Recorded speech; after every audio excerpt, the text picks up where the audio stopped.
স্বামীর অনুমতি ছাড়া যদি এই তিনটি কাজ কোনো মহিলা করে তাহলে সেই মহিলাকে জাহান্নামে যেতেই হবে। হাজারো কোটি বার নামাজে সেজদা দিলেও, সকল প্রকার সুন্নত নফল এবং অন্যান্য রোজা রাখলেও, একের অধিকবার হজ করার পরেও, নির্ধারিত পরিমাণের চেয়ে বেশি পরিমাণ যাকাত দেওয়ার পরেও সেই মহিলাকে জাহান্নামে যেতেই হবে। প্রতি রাতে সুখের নিদ্রা ভেঙে তাহাজ্জুদের নামাজ আদায়ের মাধ্যমে আল্লাহর দরবারে কান্নাকাটি করার পরেও সেই মহিলাকেই জাহান্নামে যেতে হবে, নাউজুবিল্লাহ। এই স্বামীর অনুমতি ছাড়া আমার বিবাহিত মা এবং বোনেরা এই তিনটি কাজ কখনোই করবেন না। যদি করেন তাহলে জীবনে করা এ পর্যন্ত সমস্ত ইবাদত গুলো যত কষ্ট করে করেছিলেন, যত রোজা রেখেছেন, যাকাত দিয়েছেন, জিকির আজকার করেছেন, সমস্ত ইবাদত গুলো আল্লাহ রাব্বুল আলামিন ধ্বংস করে দিবেন। তাই সাবধান হন এখনই। স্বামীর অনুমতি ছাড়া এই তিনটি কাজ আমার মা ও বোনেরা কখনোই করবেন না। কিন্তু কি সেই তিনটি কাজ জানতে হলে দেখতে হবে পুরো ভিডিওটি, এবং অবশ্যই এই ভিডিওটি শেয়ার করে দিবেন আপনার সকল মুসলিম ভাই ও বোনদের মধ্যে।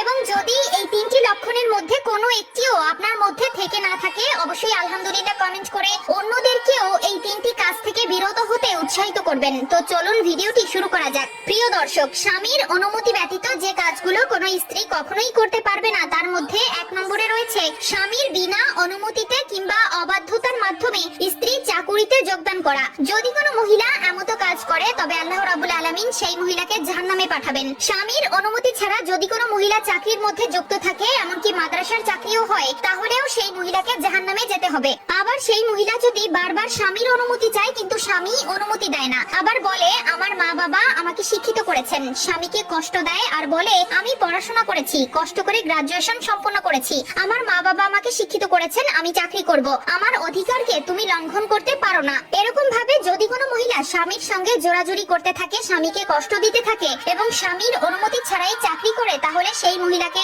জাহান্নামে যেতে হবে। তাই প্রিয় দিনী বোনেরা, স্বামীর অনুমতি ছাড়া কখনো চাকরি করতে চাইবেন না, কারণ কোন স্বামী যদি অসন্তুষ্ট অবস্থায় মারা যায় তবে সেই স্ত্রী জাহান্নামে যাবে। 2 নম্বর কাজটি হলো স্বামীর সম্পদ নষ্ট করা। স্বামীর অনুমতি ছাড়া আপনি একটি টাকাও নষ্ট করতে পারবেন না কিংবা দান সদকাও করতে পারবেন না। স্বামীর অনুমতি ছাড়া একজন ফকিরকেও আপনি ভিক্ষা দিতে পারবেন না। সর্বপ্রথম স্বামীর কাছ থেকে অনুমতি নিতে হবে যে তুমি আমাকে অনুমতি দাও, আমি ফকিরকে ভিক্ষা দিতে চাই, কিছু কিছু দান সদকা করতে চাই। এভাবে অনুমতি নিতে হবে এবং স্বামীকে স্ত্রী যাতে ভিক্ষা দিতে পারে, গরিব অসহায়দেরকে দান করতে পারে, তার জন্য কিছু টাকা দিতে হবে বা দেওয়া খুবই প্রয়োজন। স্বামীদেরকেও এই বিষয়টি লক্ষ্য রাখতে হবে। 3 নম্বর যে কাজটি স্বামীর অনুমতি ছাড়া করলে জাহান্নামে যেতে হবে, নামাজ রোজা করলেও কোনো কাজ হবে না, সেটি হলো স্বামীর অনুমতি ছাড়া কোনো নফল রোজা রাখা। স্বামীর অনুমতি ছাড়া কোনো নফল রোজা রাখা যাবে না। আপনি নফল রোজা রেখেছেন আজকে, আর ধরুন আপনার স্বামী কোথাও থেকে বাড়িতে এসেছে, আপনি নফল রোজা।